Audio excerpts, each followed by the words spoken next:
नमस्कार। बिहार के तमाम शिक्षक भाई बहनों का मेरे चैनल पर स्वागत। दोस्तों, आज हम बात करेंगे माननीय मुख्यमंत्री नीतीश कुमार जी का, जिन्होंने अपने अभिभाषण में सिर्फ शिक्षकों का बात करते रहे लगभग 5 से 7 मिनट तक।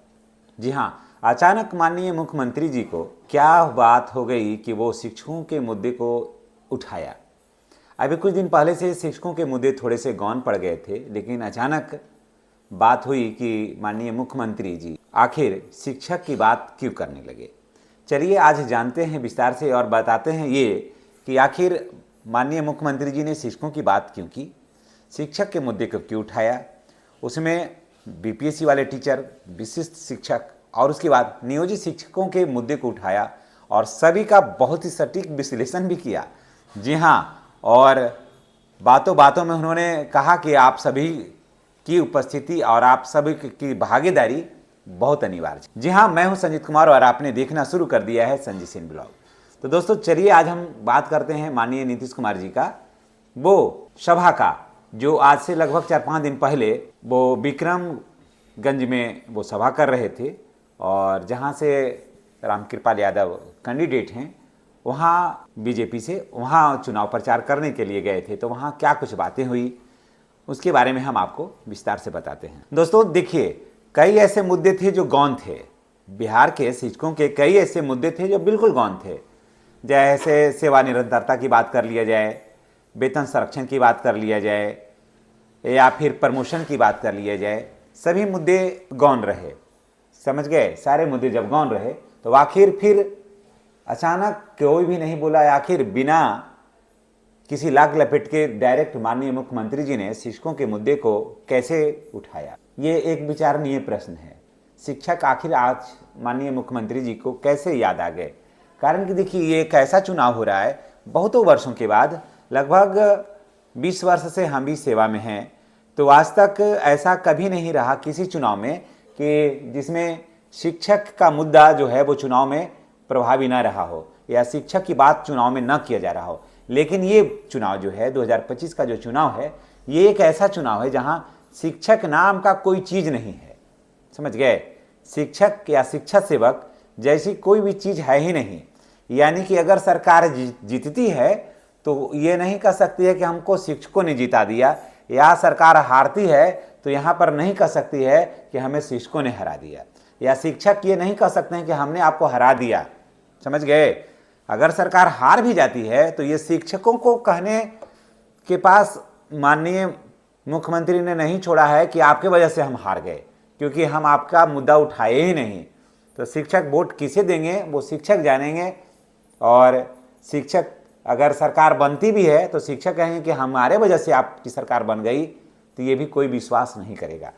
हम भी शिक्षक होकर के हम विश्वास नहीं करेंगे, और कोई ये शिक्षक कहेगा कि हमारे वजह से सरकार हार गई है तो भी हम लोग विश्वास नहीं करेंगे, क्योंकि सरकार हार रहेगी या जीतेगी हमारे बिहार के जो सम्मानित जनता जनार्दन का जो इच्छा होगा उसके हिसाब से, न कि शिक्षकों के हिसाब से।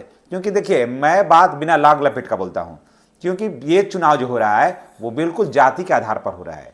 समझ गए? विकास का मुद्दा जो है वो उतना प्रभावी नहीं दिख रहा है, ज़्यादा प्रभावी हो रहा है कि जाति।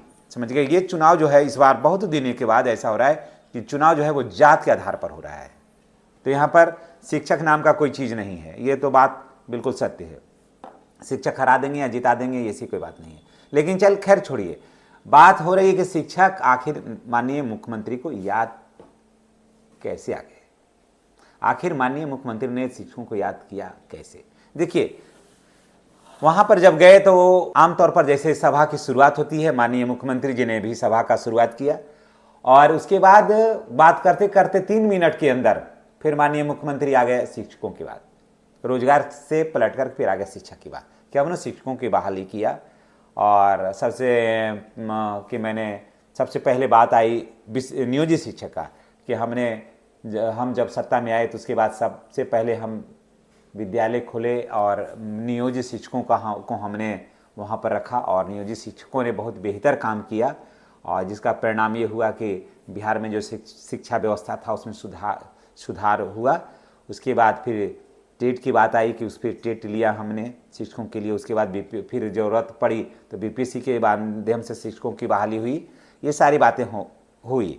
उसके बाद फिर माननीय मुख्यमंत्री ने ये भी कहा कि फिर हमें लगा कि जो नियोजित शिक्षक हैं और बीपीएससी शिक्षक हैं इनके बीच में ज़्यादा अंतर नहीं होना चाहिए, तो क्यों नहीं ऐसा करें कि एक मामूली परीक्षा ले करके जितने भी शिक्षक हैं उनको हम राजकर्मी का दर्जा दे देते हैं, ताकि हमारे जो इतने दिनों से जो शिक्षक कार्य कर रहे हैं वो राजकर्मी का दर्जा हासिल कर लें, ताकि इनके मन में भी ये ऐसा नहीं रहे कि इनके लिए सरकार ने काम नहीं किया है। तो लगभग ये मैं नहीं कर रहा हूँ, मैंने उन्हीं की बात को मैं कह रहा हूँ आपके पास कि मैंने लिया और लगभग 70,000 से अधिक शिक्षक जो हैं वो आज भी नियोजित शिक्षक के पद पर कार्य कर रहे हैं। और हमारी इच्छा है, वो कह रहे हैं कि हमारी इच्छा है कि और भी जो शिक्षक बचे हुए हैं वो भी राजकर्मी बन जाएं और राजकर्मी की जो सारी सुविधाएं हैं वो उन्हें प्राप्त हो जाए, है ना। तो ये सब काम मैंने किया है शिक्षकों के लिए। लेकिन अब जरा सोचिए, ये सब बातें हो रही थी, अचानक ऐसी क्या बात हो गई कि बात इतनी हुई। अब देखिए, माननीय मुख्यमंत्री जी की बात यहाँ तक तो चलिए ठीक है, लेकिन सेवा निरंतरता की जो बात है, सेवा निरंतरता के लिए माननीय मुख्यमंत्री ने कमेटी को गठन करवा भी दिया, चलिए यहाँ तक भी ये भी सही है। लेकिन ऐन मौके पर कमेटी कोई निर्णय नहीं दे पाई, ऐन मौके पर कमेटी वहाँ से कोई निर्णय नहीं दे पाई और प्रश्न जो है वो अनुत्तरित रह गया। और फिर चुनाव का टाइम हो गया, फिर सरकार चुनाव में चली गई, मामले भी पेंडिंग हो गए। तो यहाँ पर जब तक देखिए सेवा निरंतरता नहीं हो पाता है, जब तक सेवा निरंतरता नहीं होगा तब तक शिक्षक की बात या फिर सरकारी या फिर राजकर्मी बनने की जो बात है वो उतना सटीक नहीं हो पाएगा। इसलिए शिक्षकों का ऐसे तो मैं यही कहूँगा कि माननीय मुख्यमंत्री जी से हम लोगों को बहुत उम्मीदें हैं। मैं साफ कहता हूँ कि मैं अगर किसी को सबसे ज़्यादा बिहार में अगर मैं किसी को सबसे ज़्यादा पसंद करता हूँ तो मैं माननीय मुख्यमंत्री नीतीश कुमार जी, नीतीश कुमार जी से न आगे और न नीतीश कुमार जी से पीछे, नीतीश कुमार जी के बाद मैं किसी को भी नहीं, मैं तो व्यक्तिगत रूप से नहीं। तो इनसे बहुत आशा थी कि ऐसा होगा और जो भी शिक्षक बने थे उनको सेवानिवृत्ता का फ़ायदा उनको मिल जाएगा, लेकिन नहीं हो पाया। लेकिन अचानक माननीय मुख्यमंत्री ये भी कहे कि जो भी शिक्षकों की जो समस्याएं हैं, बातें हैं, उस पर गहनतापूर्वक विचार हम लोग करेंगे और जो भी और भी समस्याएं होंगी उसको सुलझाने का हम लोग प्रयास करेंगे। और भी ज़रूरत होगी तो हम शिक्षकों की बहाली करेंगे। शिक्षा मेरा जो है वो मेन ध्येय है, लक्ष्य है। और देखिए सबसे ज़्यादा रोज़गार देने वाला भी अगर कुछ है तो शिक्षा व्यवस्था ही से मैंने एजुकेशन डिपार्टमेंट ही है। तो ये भी उन्होंने कहा कि और भी जो कुछ करना होगा हम शिक्षकों के लिए करेंगे। ये सब बातें जो थी वो माननीय मुख्यमंत्री ने अपने सभा में ये सब बातों को उठाया। लेकिन अब देखिएगा, अब चुनाव के बाद अब क्या कुछ होता है निर्णय, ये तो अब आने वाला समय ही बताएगा। क्योंकि भाई ये मैं आपको फिर मैं बता देता हूँ कि अब जो चुनाव हो रहा है या चुनाव सरकार जो बनेगी, ये कर्मचारियों के लिए काम ऐसा नहीं कर्मचारी को हिट करेगी सरकार, लेकिन सरकार बनने का अब अलग मकसद है, अब अलग उद्देश्य। सरकार औद्योगिकरण की नीति पर चलेगी और जिससे बिहार का डेवलपमेंट भी होगा, ये बात अच्छी है। लेकिन दोस्तों अब चलिए शिक्षा का जो बात, आज तो हम विषय बात कर रहे हैं शिक्षकों का, तो ये सब बातें मुख्यमंत्री माननीय नीतीश कुमार जी ने ये सब बातों को रखा है और ये भी कहा कि हम शिक्षक की जो बातें और भी अधूरी बातें रह गई है उसे हम चुनाव के बाद आते हैं तो उसे हम पूरा करेंगे। अब तो आने वाला वक्त बताएगा दोस्तों कि क्या बातें पूरी हो पाएगी या नहीं, तो कमेंट करके बताइएगा। और नियोजित शिक्षक के संबंध में बस यही मैं कहूँगा कि नियोजित शिक्षकों के पास तो अब सरकार से अगर एनपीएस के बाद से के सिवाय अब तो सरकार से लेने के लिए इसके पास कुछ भी नहीं है और सब कुछ नियोजित ऑलरेडी नियोजित शिक्षकों के पास है। और मामला देखिए कहाँ पर फंसा हुआ है, मामला फंसा हुआ है, सच मानिए अगर सच मानिए दिल पर हाथ धर के, तो मामला फंसा हुआ है बीपीएससी के माध्यम से जो शिक्षक बहाल 7वां वेतन में कि अगर उन पर लागू नहीं हुआ तो 8वें वेतन का लाभ उनको नहीं हो पाएगा। समझ गए, नहीं हो पाएगा, नहीं, किसी भी कीमत पर नहीं, आप लिख लीजिएगा, नहीं हो पाएगा। सबसे ज़्यादा लॉस अगर किसी को होगा, यहाँ पर विशेष शिक्षकों को भी लॉस नहीं है ज़्यादा, सबसे ज़्यादा लॉस हमारे उन भाई बहनों का है जो बीपीएससी से शिक्षक बनकर आए हैं। वहाँ पर हो सकता है कि सरकार 8वें वेतन का लाभ यहाँ पर इनको नहीं भी दे। हो सकता है ऐसे तो हम दुआ करेंगे कि दे दे, लेकिन हो सकता है कि सरकार अभी नहीं भी दे, क्योंकि 7वें वेतन का लाभ इनको यहाँ पर अभी फिलहाल नहीं मिला था। तो दोस्तों चलिए, मुख्यमंत्री की इन्हीं बातों के साथ हम आपसे विदा लेते हैं। नेक्स्ट वीडियो में हमारी और आपकी फिर मुलाकात होगी, लेकिन मुख्यमंत्री ने ये आश्वासन दिया है कि चुनाव के बाद हम आते हैं तो हम आपकी और भी मुद्दे पर और भी समस्याओं पर हम गहनतापूर्वक विचार करेंगे।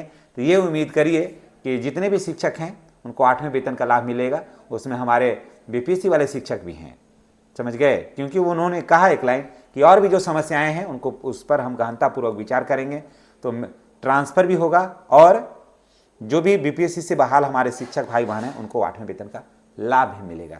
क्योंकि यहाँ पर मुख्यमंत्री ये स्पष्ट तो नहीं कर पाए कि क्या आगे क्या होगा, लेकिन वो बोले हैं कि जो और भी समस्याएं अधूरी पड़ी है उस सबका समाधान हम चुनाव के बाद करेंगे। तो निश्चित रूप से हमारे बीपीएससी वाले भाई बहन भी हों, चाहे बीसी शिक्षक हों, नियोजित शिक्षक के तो मुद्दे ऑलरेडी वो सॉल्व कर ही रहे हैं।